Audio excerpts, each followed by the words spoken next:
السلام عليكم ورحمة الله وبركاته.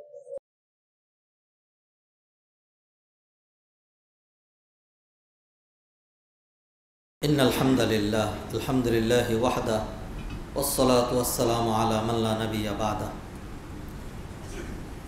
أما بعد فإن خير الحديث كتاب الله وخير الهدي هدي نبينا محمد صلى الله عليه وسلم وشر الأمور محدثاتها وكل محدثة بدعة وكل بدعة ضلالة وكل ضلالة في النار.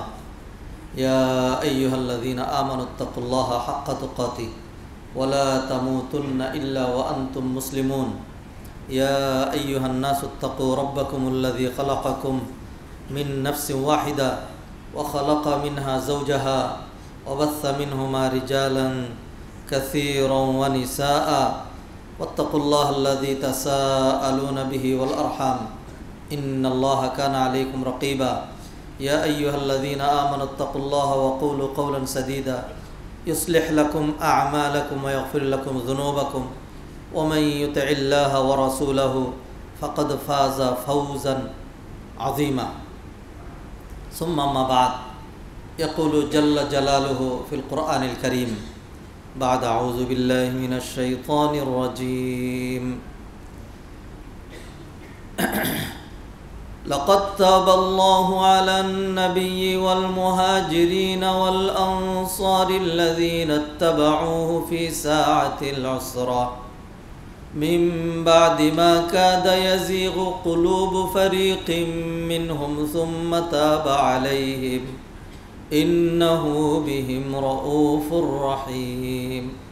وعلى الثلاثة الذين خلفوا حتى إذا ضاقت عليهم الأرض وضاقت عليهم أنفسهم وظنوا أن لا ملجأ من الله إلا إليه ثم تاب عليهم ليتوبوا إن الله هو التواب الرحيم. يا أيها الذين آمنوا اتقوا الله وكونوا مع الصادقين.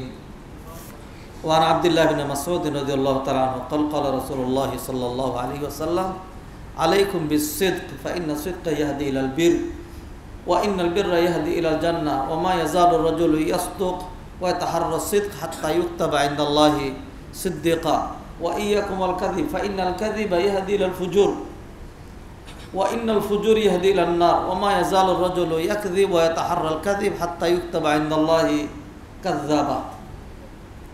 رواه البخاري ومسلم. আলহামদুলিল্লাহ আলহামদুলিল্লাহ আলহামদুলিল্লাহ। মুসলিয়ান কেরাম সম্মানিত ভাই ও বোনেরা, আমরা ধারাবাহিক বিষয় ধরে আলোচনা করে আসছি। বিষয়টি হলো জাতি গঠন ও রাষ্ট্রের উন্নয়নে নৈতিকতার আবশ্যকতা। আমরা গত সপ্তাহে এর শাখা পয়েন্ট আমানতদারিতা নিয়ে আমরা খুতবা দিয়েছি। আজকে আরও বেশি সাদামাঠা একটা বিষয়, এটি হলো সত্য ও সত্যবাদিতা। সত্য ও সত্যবাদিতা একেবারে সিম্পল কথা, কিন্তু খুব ইম্পর্টেন্ট। আমার আপনার মধ্যে এর খুবই অভাব। দাড়িওয়ালা, টুপিওয়ালা, ব্যবসায়ী, নামাজি, রোজাদার, শিক্ষক, ডাক্তার, ইঞ্জিনিয়ার, রাজনীতিবিদ, পলিটিশিয়ান, তারপরে হলো যে কোনো সেক্টরের লোকজন খুব ইজিলি মিথ্যা কথা বলতেই থাকে। অথচ মিথ্যা মিথ্যা এটা এমন জঘন্য, নবীজি সাল্লাল্লাহু আলাইহি সাল্লাম 7টা জিনিসকে হাদিসের মধ্যে মিনাল মুহলিকাত, ধ্বংসাত্মক, ধ্বংসকারী, মানুষের জন্য চরম ধ্বংস বয়ে আনে এমন বিষয়ের উল্লেখ করেছেন 7টা। ইজতানিবু আনিস সাবইল মুবিকাত। কুলনা মা হুন্না ইয়া রাসূলুল্লাহ। আমরা বললাম মা হুন্না ইয়া রাসূলুল্লাহ, এই 7টা বিষয় কি? তার মধ্যে একটা হলো আল্লাহর সাথে কাউকে শরীক করা, হত্যা করা, জিনা ব্যভিচার করা, আর আরেকটা এটা হলো মিথ্যা বলা। আর বাকিগুলোর বললাম না। আজকে আমরা এই সত্যবাদিতা এর উপকার, এর গুরুত্ব, এর আবশ্যকতা ইত্যাদি, এবং এর পাশাপাশি সত্যবাদিতার কথা মানেই এর সাথে এর বিপরীত যেটি সেটি সাথেই চলে আসবে, মিথ্যার ভয়াবহতা, মিথ্যার যেই ধ্বংসাত্মক অবস্থা, মানুষের জন্য যে বিপদ বয়ে আনে দুনিয়া এবং আখেরাতে, এই দিকগুলো আলোচনার লক্ষ্য উদ্দেশ্য ছিল আল্লাহ সুবহানাহু ওয়া তাআলা যেন এর মাধ্যমে আমার আপনার জবান থেকে যদি মিথ্যা দূর করে দেন, রাষ্ট্র থেকে, সমাজ থেকে, সোসাইটি থেকে, আমাদের দেশবাসী থেকে আমরা যদি মিথ্যা দূর করতে পারি আর সত্য যদি আমরা চালু করতে পারি, দুনিয়ার সমাজটা হবে জান্নাতি সমাজ।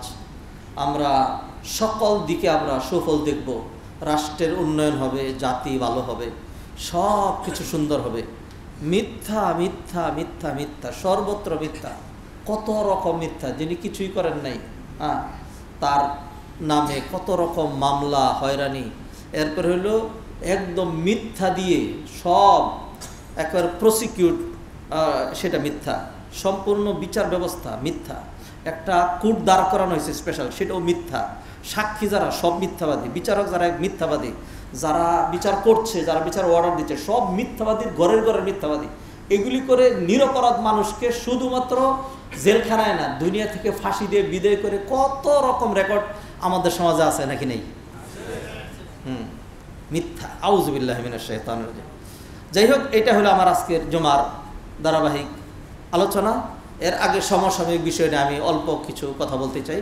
আপনারা জানেন এটি রবিউল আউয়াল মাস।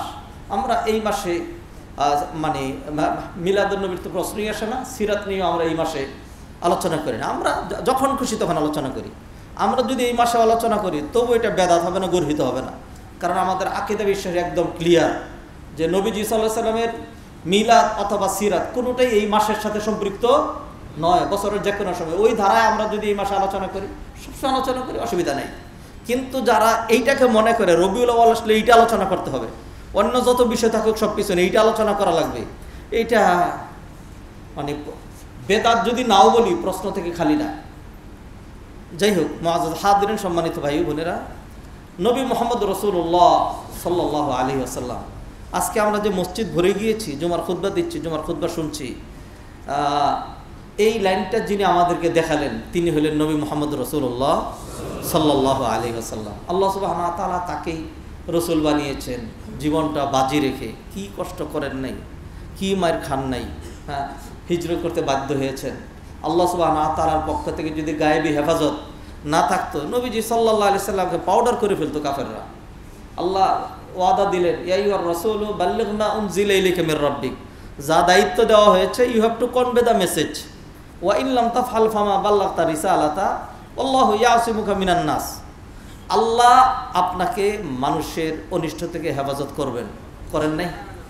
আল্লাহ সুবহানাহু ওয়া তাআলা করেছেন। তায়েফে একা গিয়েছেন, সাথে এক গোলাম।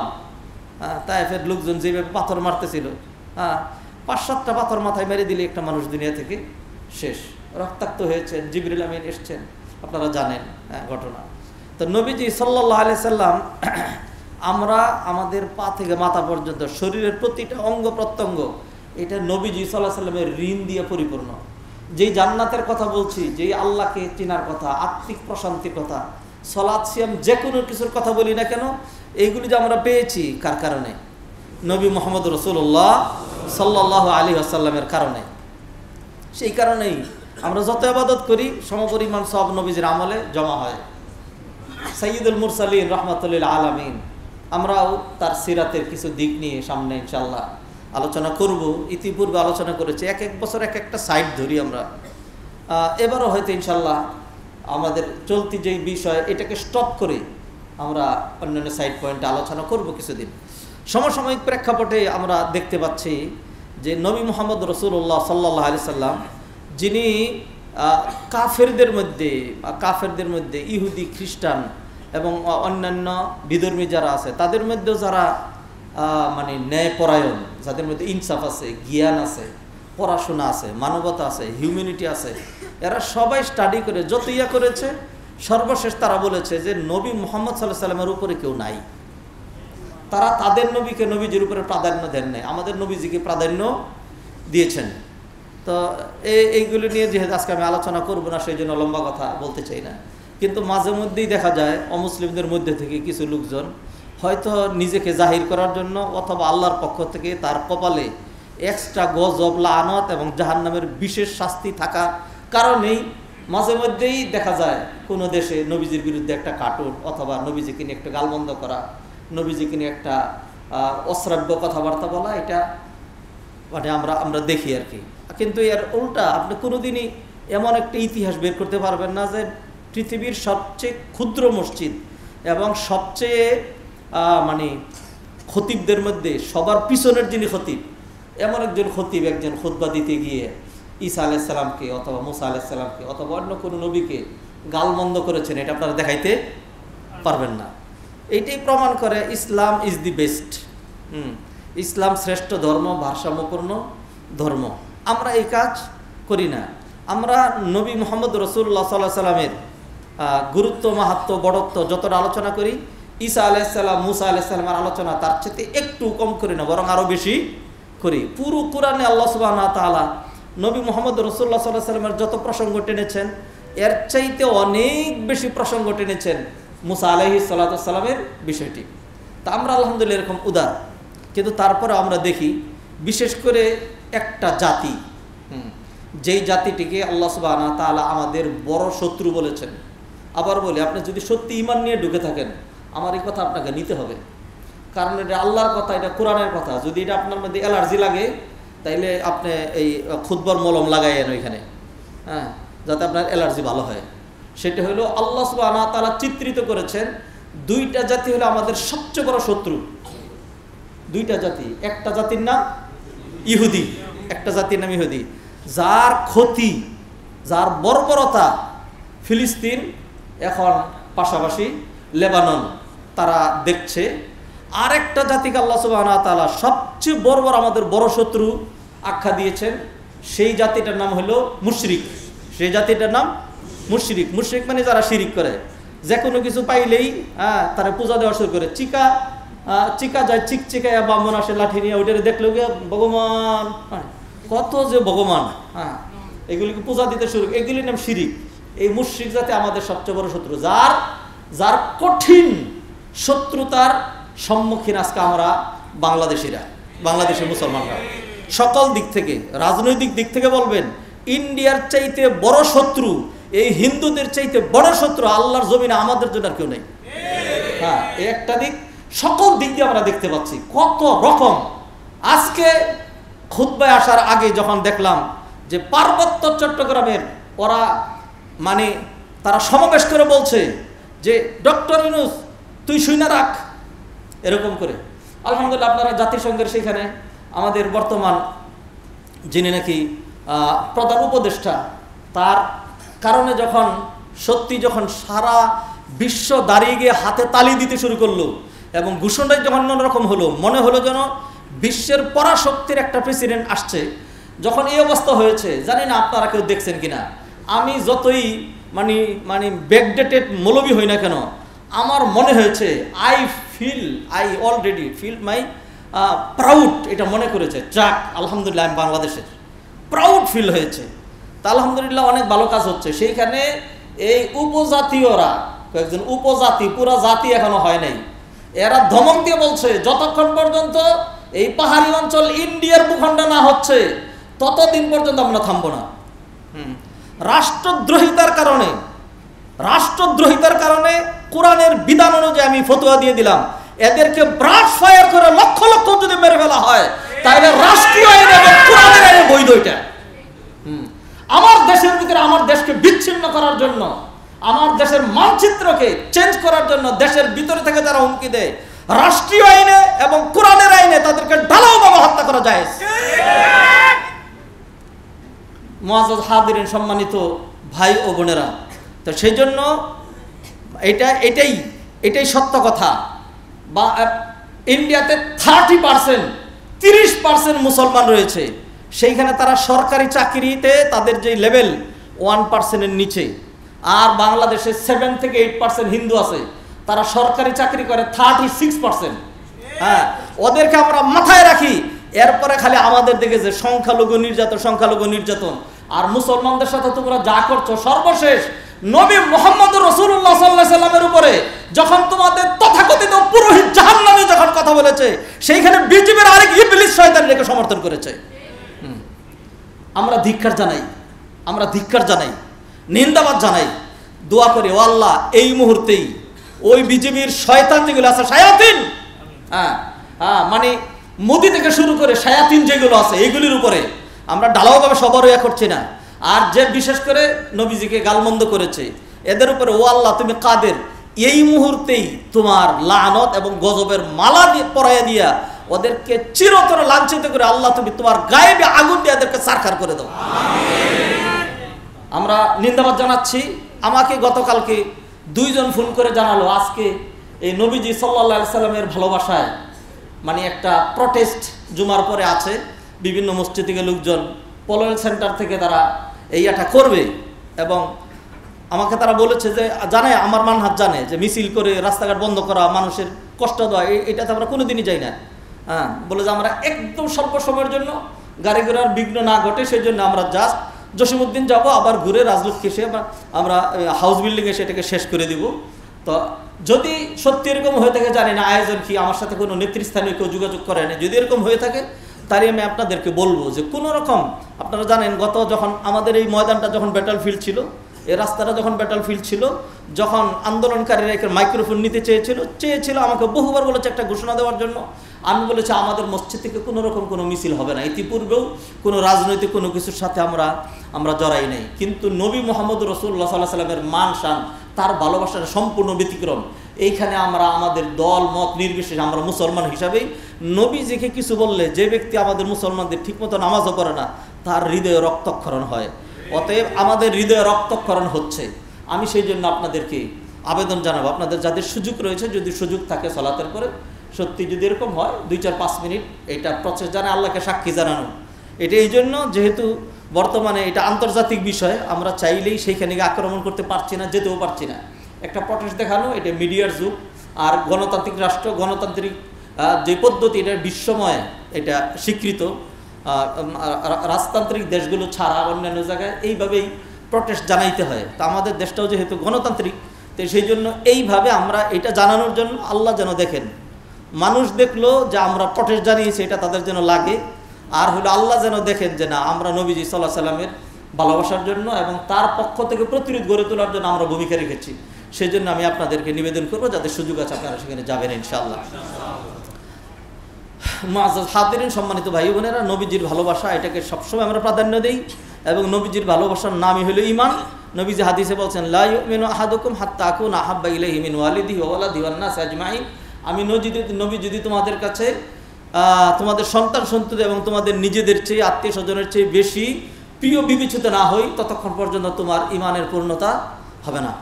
আর অন্য হাদিসে নবীজি সাল্লাল্লাহু আলাইহি সাল্লাম প্রমাণ করেছেন, কেউ যদি নবীজিকে ভালোবাসে তাহলে তার হাসর নবীজির সাথে হবে। এক ব্যক্তি নবীজির কাছে এসে নিবেদন করেছিল, আখবিরনি মাতা সাআ, ইয়া রাসূলুল্লাহ কিয়ামত কখন হবে বলেন।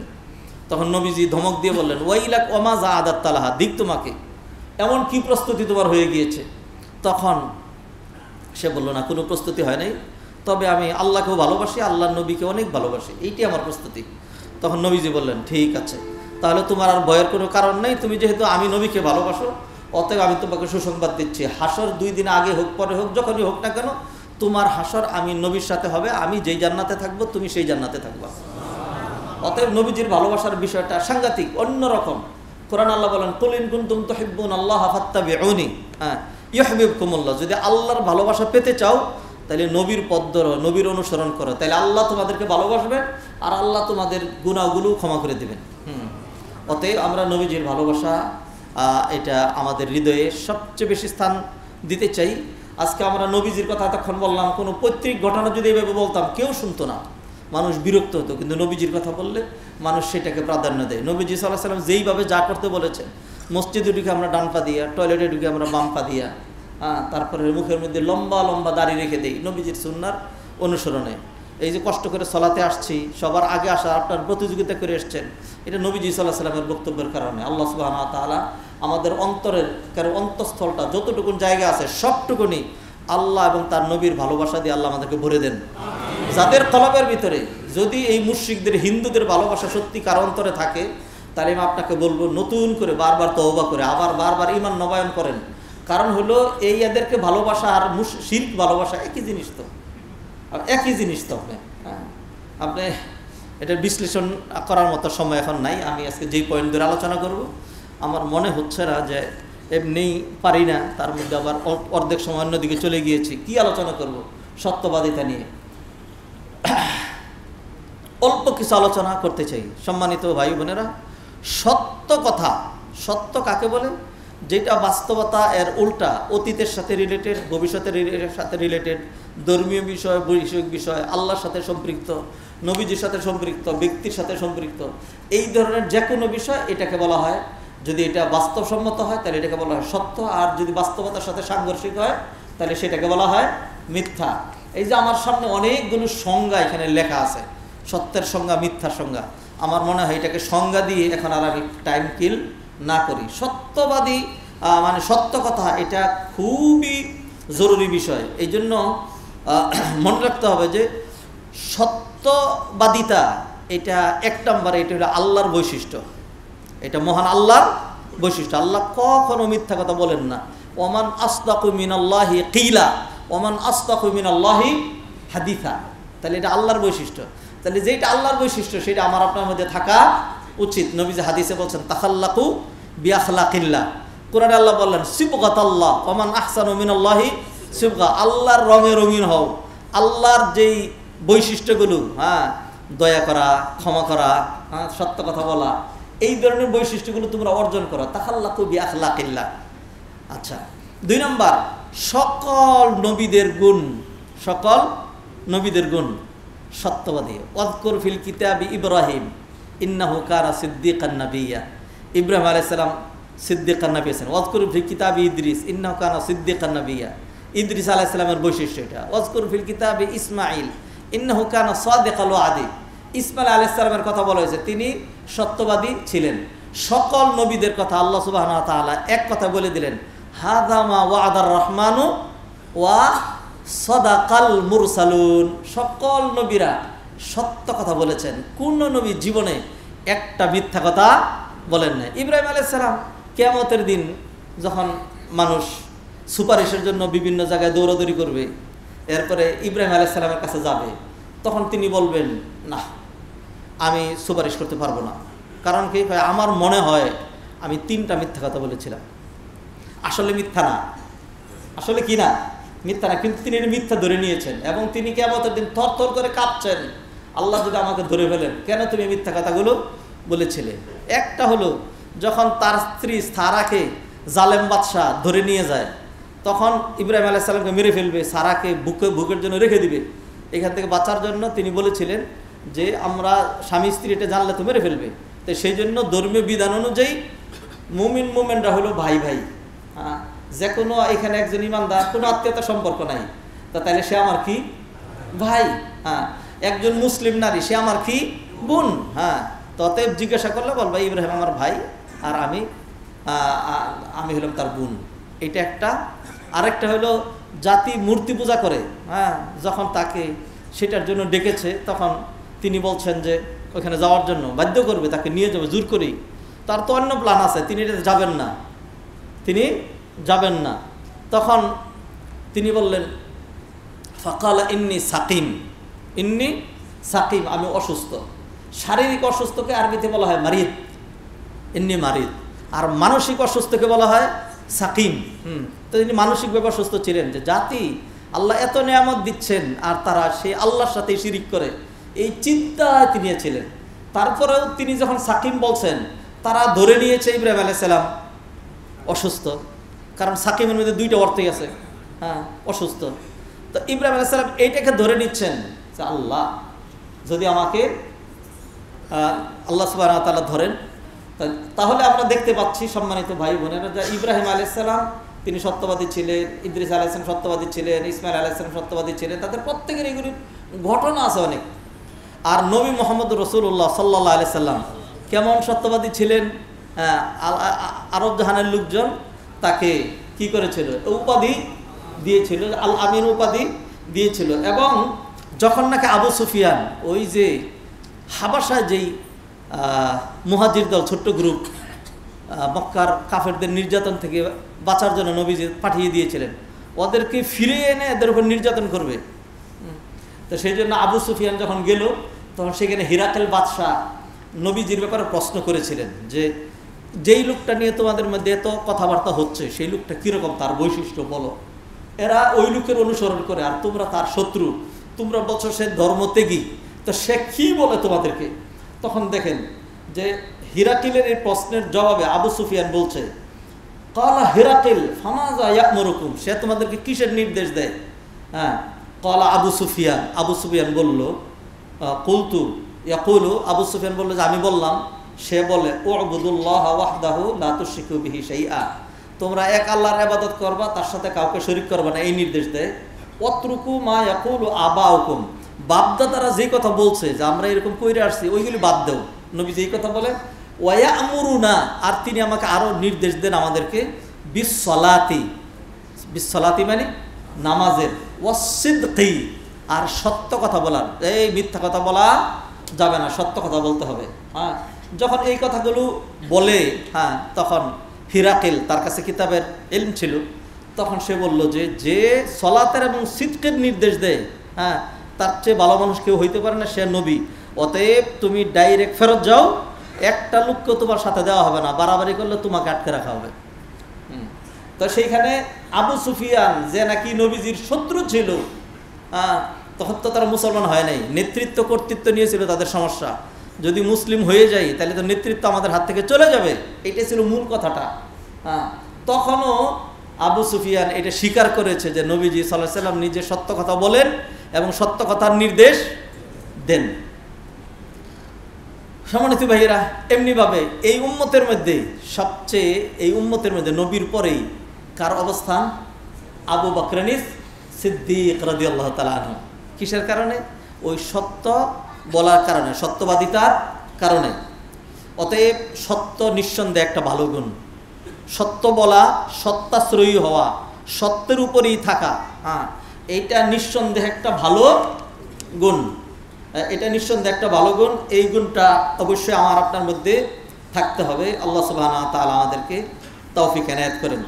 আব্দুল্লাহ ইবনে মাসউদ রাদিয়াল্লাহু তাআলা বর্ণিত, তিনি বললেন ইন্না সিদকা ইয়াহদি ইলাল বির, যে নিশ্চয়ই সত্য মানুষকে কল্যাণের পথ দেখায়, ওয়া ইন্নাল বিররা ইয়াহদি ইলাল জান্নাহ, আর কল্যাণকর কাজ এটা মানুষকে জান্নাতের পথ দেখায়। আর কোনো ব্যক্তি যখন ইয়াসদুকু, যখন সত্য কথা বলতে থাকে আর সত্য নিয়েই থাকতে চায়, ওয়াতাহাররা সিদক হাত্তা ইউকতাবা ইনদাল্লাহি সিদ্দিকা, তখন তার নাম সিদ্দিকিনদের ডায়েরিতে উঠিয়ে নেওয়া হয়। যারা এই মুসলমানদের মধ্যে যারা সবার উপরে, এরকম কয়জন? 4 শ্রেণী, 4টা শ্রেণী, যাদের কথা আল্লাহ সূরা ফাতিহায় বলেছেন সিরাতাল্লাযীনা আনআমতা আলাইহিম, আল্লাহ তাদের পথ দেখান যাদের উপর আপনি নিয়ামত বর্ষণ করেছেন। এইটার ব্যাখ্যা সূরা নিসায় আল্লাহ নিজে করে দিয়েছেন, ওয়ামান ইউতিইল্লাহা ওয়ার রাসূল ফাউলাইকা মাআল্লাযীনা আনআমাল্লাহু আলাইহিম মিনান নাবিয়্যিন ওয়াস সিদ্দিকিন ওয়াশ শুহাদা ওয়াস সালিহিন। এই 4 শ্রেণী, নবিয়্যিন, সিদ্দিকিন, শুহাদা, সালিহিন। তাহলে নবীদের পরের এই যে স্তরটা, এই স্তরটা হলো সিদ্দিকিনদের স্তর। অতএব আপনি যদি সবসময় সত্যবাদী থাকেন, সত্য কথাই বলেন, মিথ্যা কথা বলবেন না, আমিও বলবো না, তাহলে দেখা যাবে যে একটা পর্যায়ে আমরা সাধারণ মানুষ, কিন্তু আমার নামটা এমন একটা ডায়েরিতে উঠে গেছে যেই ডায়েরিটার অবস্থান হলো নবীদের ডায়েরির পরের ডায়েরি। আল্লাহু আকবার, বিশাল বড় একটা গুণ। আচ্ছা, আরেকটা পয়েন্টে চলে যাচ্ছি। নবীজি সাল্লাল্লাহু আলাইহি ওয়াসাল্লাম হাদিসে মধ্যে ইরশাদ করেছেন, এটা আলী ইবনে আবি তালিব রাদিয়াল্লাহু আনহু বর্ণিত, তিনি বললেন হাফিজতু মির রাসূলিল্লাহ সাল্লাল্লাহু আলাইহি ওয়াসাল্লাম, আমি নবীজি থেকে একটা উপদেশ মুখস্থ করে রেখেছি। তিনি বলেছেন দামা ইয়ারিবুক ইলা মা লা ইয়ারিবুক, সন্দেহযুক্ত জিনিস ছাড়ো, সন্দেহমুক্ত জিনিস ধরো। সন্দেহযুক্ত জিনিস ছাড়ো আর সন্দেহমুক্ত জিনিস ধরো। এই হাদিসের ব্যাখ্যা একটা জমা দরকার, এটা অনেক মানে অনেক ব্যাপক অর্থবহ, যাচ্ছে না সেদিকে ব্যাখ্যাও করছি না। এরপরে নবীজি বললেন ফাইন্না সিদকা তামানিনাতুন, কারণ মনে রাখবা সত্য হইল তামানিনা মানে মেন্টাল স্যাটিসফ্যাকশন। সত্যের মাধ্যমে you get your mental peace, mental satisfaction. আমি যদি সত্য কথা বলি, মিথ্যা কথা না বলি, তাহলে দেখবেন আমার মনের ভিতরে একটা আত্মতৃপ্তি থাকবে। আর যারা নাকি মিথ্যা কথা বলে যায়, এদের মনটা যদি মানুষের মন হয়ে থাকে, আর যদি আগেই অলরেডি আনোয়ার থেকে নাম কাটাইয়া জানুয়ারের খাতায় নাম লেখাইয়া থাকে, তাহলে তো আলাদা কথা। যদি মানুষ থেকে থাকে, তাহলে যে মিথ্যা কথা বলবে সে মনের ভিতরে অশান্তি বোধ করবে, আর মনে করবো সর্বনাশ, মিথ্যা কথা বলছি, আয় না জানি কোন দিক দিয়ে ধরা পড়ি। হ্যাঁ, মিথ্যাকে এই জন্য বলা হয় আল কাযিবু উম্মুল ফুজুর। মিথ্যা হলো সকল গুনাহের মা। একটা মিথ্যা কথা বলে ফেলেছেন, এখন যখন অন্য দিক দিয়ে প্রশ্ন করা হবে, কারণ এটা তো মিলতেছে না, তখন ওইটাকে ডাকার জন্য আরেকটা, ওই মিথ্যাটাকে ডাকার জন্য আরেকটা।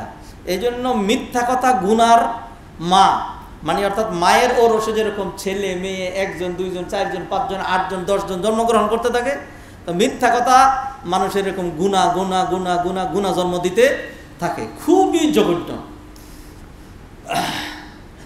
সম্মানিত ভাইয়েরা, আরেকটা হাদিসে নবীজি সাল্লাল্লাহু আলাইহি সাল্লাম বললেন, সত্যবাদিতা এমন এক বিষয় যে কেউ যদি সত্যাশ্রয়ী হয়, সত্য কথা বলে, তাহলে সে ঘরে শুয়ে থেকেও শাহাদাতের মর্যাদা পেতে পারে। সুবহানাল্লাহ। ঘরে শুয়ে থেকেও শাহাদাতের মর্যাদা পেতে হলে জিহাদের ময়দানে যেতে হয়।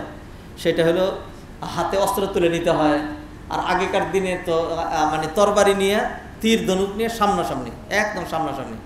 আমি আপনাকে কুপায়ে কাটবো, আপনি আমাকে কুপায়ে কাটবেন, এইভাবে ছিল আগের যুদ্ধ। হ্যাঁ, মানে নিশ্চিত হয়তো জিতবো, না হয় মরবো, এইটা ছিল জিহাদ। তো এইভাবে জিহাদ করে মানুষ শহীদের মর্যাদা পেত, অর্থাৎ জীবনের সমস্ত গুনাহ মাফ করে দেওয়া হতো। তবে বান্দার হক মাফ হতো না। বান্দার হক কি হয় না? মাফ হয় না। তা কোনো ব্যক্তি যদি সত্যি সত্যাশ্রয়ী হয়, তাহলে আল্লাহ সুবহানাহু ওয়া তাআলা তাকে ঘরে বসায়া রেখেও শাহাদাতের মর্যাদা দিয়ে দেন। নবীজি সাল্লাল্লাহু আলাইহি ওয়াসাল্লাম হাদিসটা আগে বলি, তারপরে ব্যাখ্যা করছি। নবীজি বলছেন, মান সাআলাল্লাহ তাআলা আশ-শাহাদা বিসিদকিন, সত্যি কেউ যদি আল্লাহর কাছে শাহাদাত কামনা করে, বাল্লাগাহু মানাজিলাশ শুহাদা ওয়া ইন মাতা আলা ফিরাশিহি, আল্লাহ সুবহানাহু ওয়া তাআলা তাকে শাহাদাতের মর্যাদায় উন্নীত করে দেন, যদিও সে তার বিছনাতেই মারা যায়। সুবহানাল্লাহ। এমন একটা জ্বলন্ত উদাহরণ আমাদের সমাজে আছে, একটা জ্বলন্ত উদাহরণ। একজন আলেমে দিন, খুবই মুখলেস ছিলেন, তিনি সবসময় আল্লাহর কাছে দোয়া করতেন যে আল্লাহ তুমি আমাকে শাহাদাতের মর্যাদা দিও, শাহাদাতের মর্যাদা দিও, আল্লাহ তোমাকে শাহাদাতের মৃত্যু দিও। তো জিহাদের ময়দানে গিয়ে তার শহীদ হওয়ার মতো পরিবেশ বাংলাদেশে হয় নাই। আল্লাহ সুবহানাহু ওয়া তাআলা অবশেষে যদি জেলখানায় ধীরে ধীরে ধীরে ধীরে ধীরে মারা যাইতেন, তাইলে হয়তো মানুষ এটা বলতে পারতো না যে স্বাভাবিক মৃত্যু হয়েছে, তো সেই জন্য তিনি শহীদের মর্যাদা পেয়েছেন বলতে পারতো না। আল্লাহ সুবহানাহু ওয়া তাআলা তার ভাগ্যটা কেমন করে দিয়েছেন, যখন শত্রুরা তাকে জুলুম করে অন্যায়ভাবে ইনজেকশন পুশ করে যখন তাকে মারল, তখন সকল উলামায়ে কেরাম বলল যে এটা হলো ওনার দোয়ার ফসল। সবসময় দোয়া করতেন আল্লাহ তুমি আমাকে শাহাদাতের মর্যাদা দিও, আল্লাহ সুবহানাহু ওয়া তাআলা তাকে শাহাদাতের মর্যাদা দিয়ে দিয়েছেন। এই ঘটনা আপনারা বুঝেন নাই এমন একজন মানুষও নাই। তো এটা হাদিসের সাথে এর জ্বলন্ত প্রমাণ আমরা আমাদের সমাজে দেখলাম। আপনি যদি এরকম সত্যবাদী হন, সত্য নিয়ে থাকেন, তাহলে কিয়ামতের দিন গিয়ে দেখবেন মঞ্জিলা তো কয়েকটা, এটা হলো একটা হলো নবীদের মঞ্জিলা, যত চেষ্টা করেন এই মঞ্জিলায় কেউ উঠার সুযোগ নাই। বাকি থাকলো কয়টা? 3টা। সিদ্দিকিন, সত্যবাদী হইলে এইটাতে মর্যাদা পাওয়া যাবে। সত্য কথাই বলতে থাকবেন, গিয়ে দেখবেন নাম এটাতে উঠে গেছে।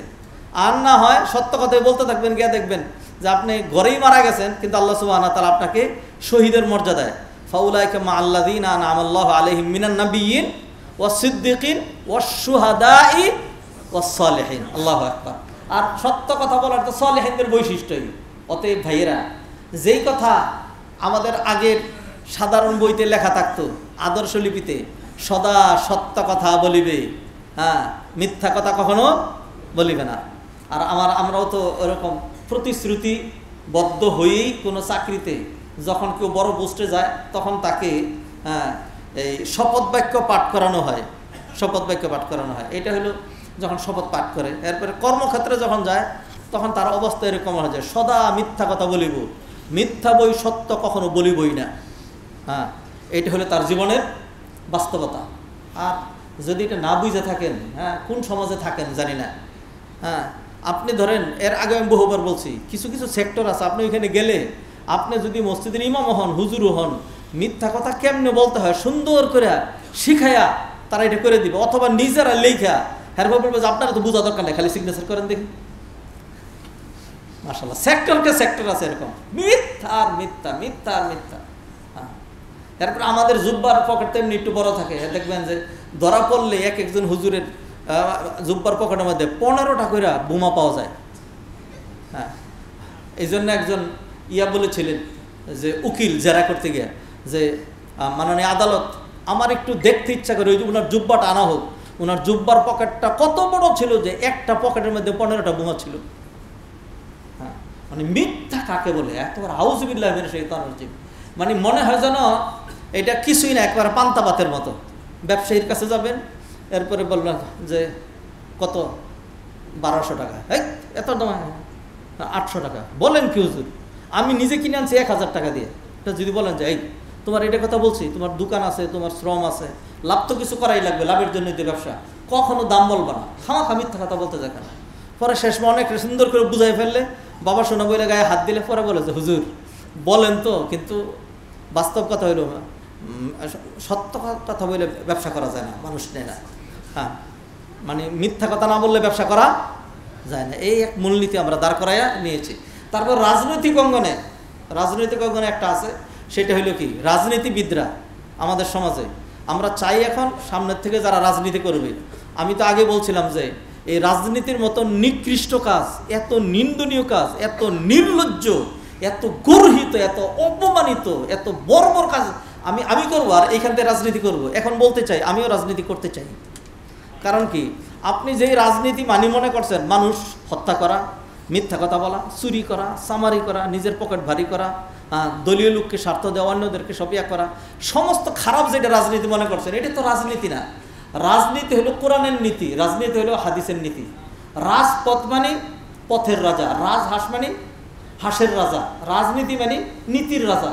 তা সেই কোন নীতি? এই নীতির রাজা যদি আমি খতিব, আলেম ওলামারা যদি নীতির রাজার মধ্যে না থাকতে পারে, আর এই কাজ যদি তারা করতে না পারে, তাহলে মরে যাবো তাদের। হ্যাঁ, মানে সবচেয়ে শ্রেষ্ঠ পথ যেটা, সেটাতে সে যাইতে পারবে না। মুআজ্জাজ হাদিরের সম্মানিত ভাইরা, রাজনীতিতে মিথ্যার আরেকটা সংজ্ঞা আছে, সেটা হলো যে রাজনীতিতে যদি একটা মিথ্যাকে 40 বার বলা হয়, তাহলে 41 বারের মাথায় গিয়ে ওটা সত্য হয়ে যায়। বাস্তব সত্য এটা। আমি আমাদের এই সমাজে বললে আপনাদের অনেকেরই চুকা লাগবে, তিতা লাগবে, বললাম না, বাদ দিলাম। হ্যাঁ, দেখেছি একই মিথ্যা কথা ইচ্ছা করে সকল মিডিয়াতে, সকল টিভিতে, সকল প্রিন্ট মিডিয়াগুলিতে বাধ্যতামূলক, তুই বলবি না, তোর বাপে বলতে বাধ্য। আর উল্টা যদি বলস, দেখছ 2 টিভি কেমনে বন্ধ করছে, তাদেরটা বন্ধ করে দেব। এরপরে একেবারে টপ টু বটম এভরিওয়ান একই কথা বলে যাচ্ছে, সম্পূর্ণ মিথ্যা, তারা এটা জানে। আমাদের পুরা রাষ্ট্রীয় আছে, সকল বইয়ের মধ্যে লিখেছেন আপনারা, সমস্ত বইয়ের মধ্যে লিখেছেন একদম মিথ্যা কথা। কারণ আল্লাহর রাস্তে বলছি, একদমই সত্য না, একদমই সত্য না, মিথ্যা বলেই যাচ্ছেন, আপনিও বলে যাচ্ছেন। এরপরে বলেন যে হোক না, থাক, আর বললেন না। তার মানে আপনি কি, মানে মিথ্যা চালু করে দিয়ে যাচ্ছেন, জেনারেশনকে জেনারেশনের মধ্যে মিথ্যা সাপ্লাই দিবেন। এরপরে এই কথা যত মানুষ মিথ্যা বলবে, এর সমপরিমাণ গুণ আপনার আমলনামায় যাবে। 100% মিথ্যা কথা এইগুলি আছে আমাদের সমাজে, এগুলি বলতে গেলেই তো সমস্যা। হ্যাঁ, 100% মিথ্যা কথা। আমি আলহামদুলিল্লাহ গাজীপুরের সন্তান। আমাদের যে গ্রামটা, আমাদের যে ইউনিয়নটা কম করে হলো 12 কিলোমিটার লম্বা, এরপরে প্রস্থ কম করে হলো 6 কিলোমিটার। আমাদের ইউনিয়নে কম করে হলো 3000 কোরআনের হাফেজ আছে, কম করে হলো কোরআনের হাফেজ। তারপরে দাওরা পাস, কামেল পাস, MA পাস, মানুষের অভাব নেই। মানে কি পরিমাণ বড়, আমি খুব জেনে শুনে বুঝে তারপরে বলতেছি, পুরো ইউনিয়ন থেকে হ্যাঁ, একজন মানুষও, একজনও ওই স্বাধীনতার সময় একজনও মারা যায় নাই, একজনও না। হ্যাঁ, একজনও মারা যায় নাই, বরং আমার ভাইয়ের দাদা শ্বশুর, তার বন্দুক ছিল, 2 জন পাকিস্তানি দৌড়ায় যাচ্ছিল, সর্বশেষ পরাজিত হওয়ার পরে পিছন দিক দিয়ে গুলি করে সেই 2টার মেরে ফেলছিল। হ্যাঁ, তাহলে বাংলাদেশে কেউ মারা যায়নি। তারপরে আপনারা এখনো সময় আছে, পরিসংখ্যান করেন, এটা করেন, জাতিরে ছোট্ট ছোট মাসুম বাচ্চাদেরকে মিথ্যা শিখাবেন কেন? এই যে বলেন 30 লক্ষ শহীদ, 100% মিথ্যা কথা। এটা ছিল অন্য একটা সংখ্যা, পড়তে গিয়ে একজন ভুল করছেন, এরপর স্যার ভুল হয়ে গেছে, বলছি, হ্যাঁ, এরপর সেটাই চালায় দিয়ে যাচ্ছেন মিথ্যা। এইভাবে যদি রাষ্ট্রনায়ক থেকে মিথ্যা কথা চালু থাকে, এরপরে বলতেই থাকেন আপনারা আর মাইনে নিতে থাকেন, কেউ প্রটেস্ট করার মতো ক্ষমতা নাই, বলার মতো সাহস কারো নাই, তাহলে পুরো জাতি মিথ্যাবাদী। লানাতুল্লাহি আলাল কাযিবিন, কোরআনে আল্লাহ বলছেন যে যারা নাকি মিথ্যার আশ্রয়ে সবাই মিথ্যাবাদী হবে তাদের উপর আল্লাহ লানত করবে। ফিরে আসেন, আর নাইলে আল্লাহ আমাদেরকে লানতের মালা পরাই দিবেন। আল্লাহ আমাদেরকে হেফাজত করেন। মুআজ্জাজ হাদিরি, সেই জন্য বলছিলাম কষ্ট করে, ব্যবসায় মিথ্যা আর মিথ্যা, রাজনীতিতে মিথ্যা আর মিথ্যা, তারপরে বিচার ব্যবস্থায় খালি মিথ্যা আর মিথ্যা, সাক্ষী মিথ্যা, সব খালি মিথ্যা।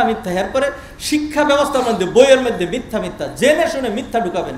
আউযুবিল্লাহ। আমি সত্যবাদী তিনি আলোচনা করছি, এবং আমার খুতবার যে মূল বিষয়বস্তু, যদি নামাজ নিয়ে আলোচনা করতাম কোনো প্রস্তুতি ছাড়া আমি দীর্ঘক্ষণ কথা বলতে পারতাম, আমার কিন্তু দরকার ছিল না সিয়াম নিয়ে আলোচনা করলে। আখলাক ধরেছি কিসের জন্য? জাতি গঠন। এই দেশের জাতি যদি ভালো হয় আর রাষ্ট্রের যদি উন্নয়ন হয়, সুফল খালি ওই সুফলটা খালি আমি ভোগ করবো, সুফল তো সবাই ভোগ করবেন। আর বৈষয়িক সুফল আলহামদুলিল্লাহ, এটা খুব ভালো যে এই দেশের উলামায়ে কেরামগণ বৈষয়িক সুফল সবচেয়ে কম ভোগ করেন। হ্যাঁ, একটা রিক্সাওয়ালা আমাদের ঢাকা শহরে সে দৈনিক ব্যাটারি চালিত রিক্সা ইত্যাদি সাথে চালায়া, অথবা একটা অটোওয়ালা, তার সারা মাসের হিসাব করে দেখেন 25 থেকে 30,000 টাকা তার থাকে।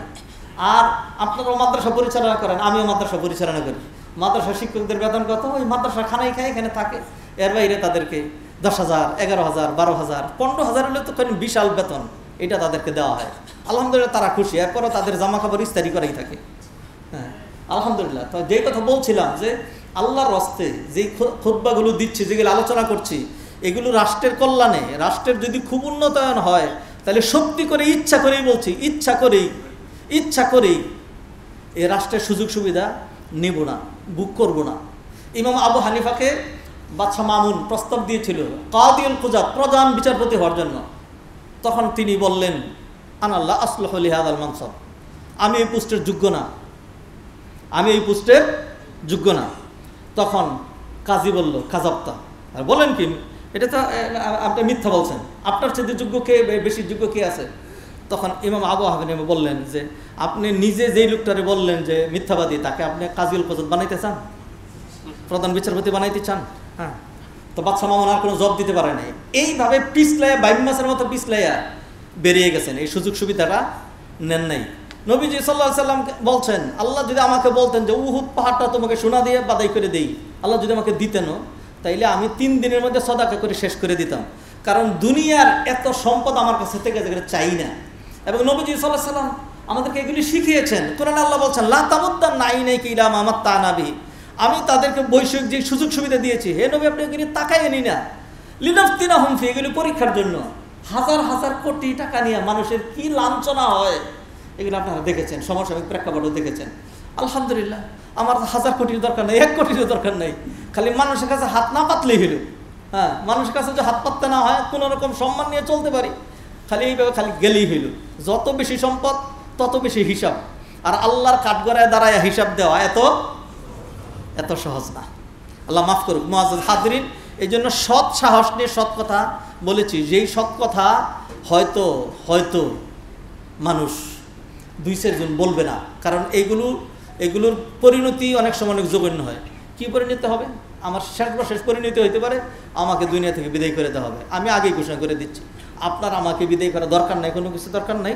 কারণ হলে আমি জানি আল্লাহ যখন আমাকে দুনিয়াতে পাঠাইছেন, থাকার জন্য পাঠান নাই, যে কোনো মুহূর্তে চলে যেতে হইতে পারে। তবে সত্যবাদিতার কথা বলবো, সত্য কথা বলতে পারবো না, তাইলে সেই খুতবা দেওয়ার দরকার নাই।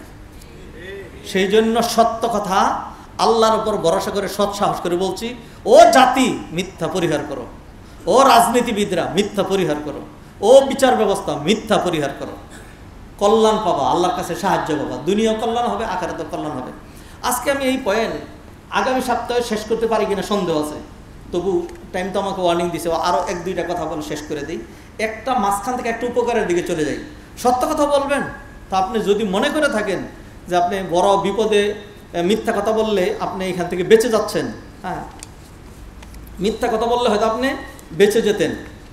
তবু যদি আপনি সত্য কথা বলেন তাইলেই আপনি বাঁচবেন, আর মিথ্যা কথা বললে আপনি সেখান থেকে বাঁচবেন না। আমি দুইটা ঘটনা আপনাদেরকে শোনাই। একটা ঘটনা হলো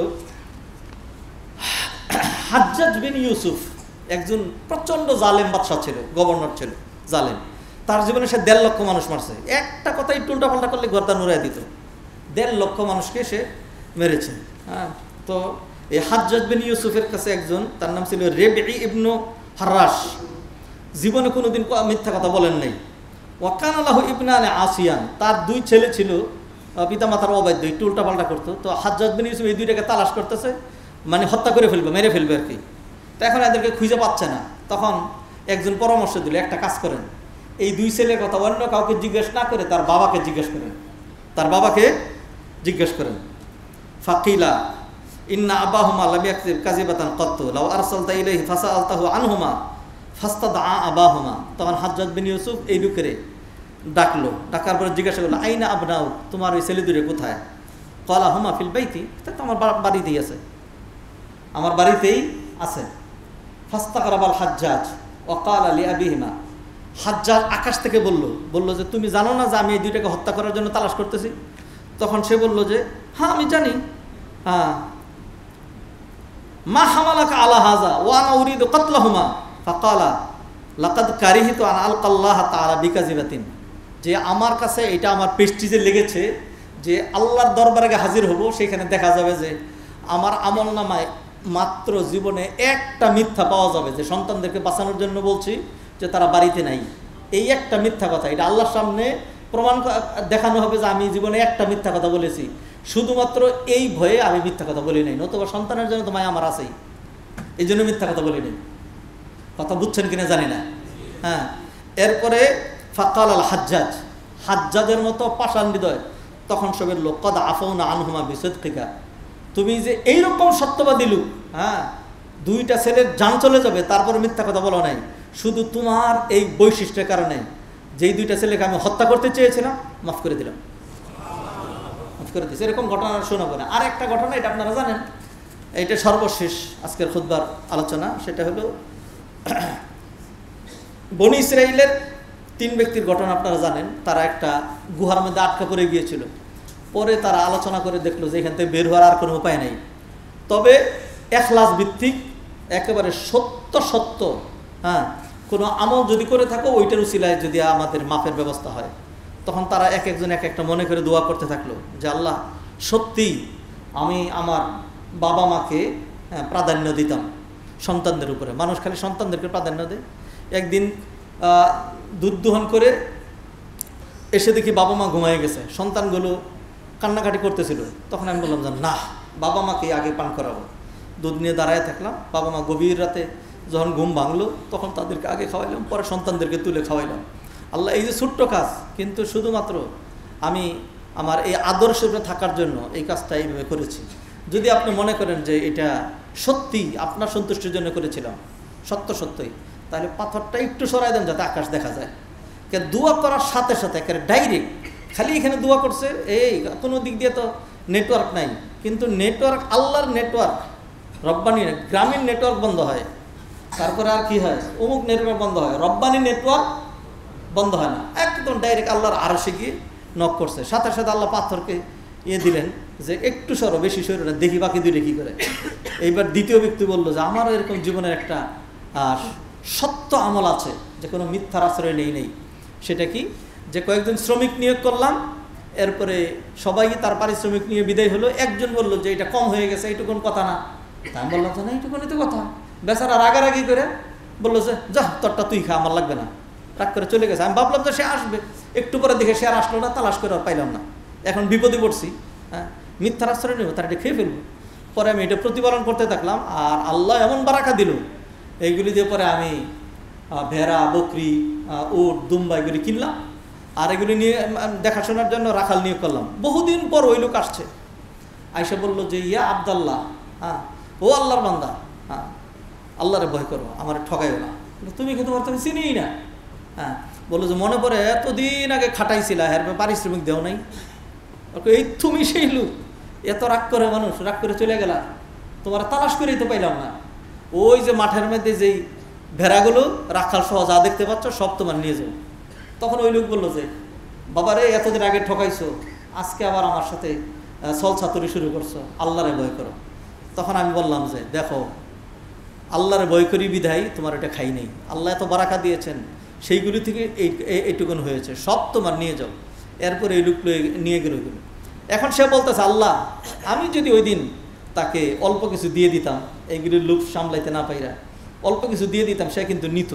অথবা যদি তার দুইটা চরও লাগাই দিতাম, সে কিন্তু কিছুই করতে পারতো না। আল্লাহ মিথ্যার আশ্রয় নেই, সত্যের উপরেই ছিলাম, সবটুকুন দিয়ে দিছি। যদি সত্যি আপনি জেনে থাকেন যে মিথ্যার আশ্রয় নেই, তাহলে পাথরটা আরেকটু সরাইয়া দেন। সাথে সাথে অ্যাকশন, সুবহানাল্লাহ। তৃতীয় ব্যক্তি বলল যে আমার একটা আমল আছে। সেটা কি? যে আমার একটা সুন্দরী কাজিন ছিল, চাচাতো বোন ছিল, আমি তাকে উত্ত্যক্ত করতাম। সে চরিত্রবান ছিল, বাঁচার জন্য সে শর্ত করলো যে আমাকে 100 দিনার যদি দিতে পারো তাইলে তুমি আমার কাছে আসবা। তো 100 দিনার মানে এই যুগের ধরেন না অন্তত 50-60 কোটি টাকার কম না। একটা যুবকের পক্ষে এই টাকা ব্যবস্থা করা সম্ভব নয়। বহুদিন বহুভাবে চেষ্টা করার পরে 100 দিনার একটা থলের মধ্যে জমা করে নিয়ে দিয়ে বললাম যে ধরো, এইবার তোমার ওয়াদা রক্ষা করো। বেচারি যখন এমন বিপদে পড়লো, কি করবে? তেমন সময় তার আর বাঁচার আর কোনো উপায় ছিল না। তখন সে শুধু আমাকে বলল, যখন আমাদের অবস্থা এরকম হলো যে আর একটু হলেই ধ্বংসের চরম সীমায় পৌঁছে যাই, তখন সে আমাকে শুধু ডাক দিয়ে বললো, ইয়া আব্দাল্লাহ ইত্তাকিল্লাহ ওয়ালা তাফতাহিল খাতাম, আল্লাহর বান্দা, আল্লাহকে ভয় করো। কলঙ্কের বোঝা কাঁধে নিও না, আর আমাকেও কলঙ্কিত করো না। আল্লাহ ঠিক ওই মুহূর্তে আমার মনে পড়লো, ঠিকই তো, আল্লাহ তো দেখছেন, আর কেউ না দেখলেও। তখন আমি ওইখান থেকে পালিয়েছি, টাকার জন্য আর কোনোদিন যাই না, তাকে মুখও দেখাই নেই। আল্লাহ যদি আপনি জেনে থাকেন যে সত্যই আপনাকে ভয় করেছিলাম, তাইলে পাথরটা পুরোপুরি সরিয়ে দেন। বলার সাথে সাথে আল্লাহ সুবহানাহু ওয়া তাআলা পাথরটা পুরোপুরি সরিয়ে দিলেন। সুবহানাল্লাহ। ভাইজান, একটা প্রমাণ দেখাইলাম যে কেউ যদি সত্যাশ্রয়ী হয়, তাইলে দুনিয়াতে মনে হবে সে মরেই যাচ্ছে, বিপদে পড়েই যাচ্ছে, তার জীবন চলে যাচ্ছে, কিন্তু যাবে না। আর যদি কেউ মিথ্যা বলে দেখে যে এই মিথ্যাটা বললে সে মাপ পেয়ে যাবে, তো মিথ্যাটা বলার কারণে সে আরও পেঁচায় গুছায় আরও ঝামেলার মধ্যে পড়ে যাবে। সেই জন্য আজকের খুতবার প্রত্যয় হলো জান যাবে, জীবন যাবে, বাহ্যিক ক্ষতি হবে, যেইটা মন চায় সেটা হোক, একটাই আল্লাহর উপর ভরসা যদি থাকে আর কি, মিথ্যা কথা বলবো না, ইনশাআল্লাহ সদা সত্য কথাই বলবো। আল্লাহ সুবহানাহু ওয়া তাআলা আমাদেরকে তৌফিক এনায়েত করেন। আকুলু কওলি হাযা ওয়া আস্তাগফিরুল্লাহ লি ওয়া লাকুম ওয়া লিসাইরিল মুসলিমিন ফাস্তাগফিরুহু ইন্নাহু হুয়াল গফুরুর রহিম।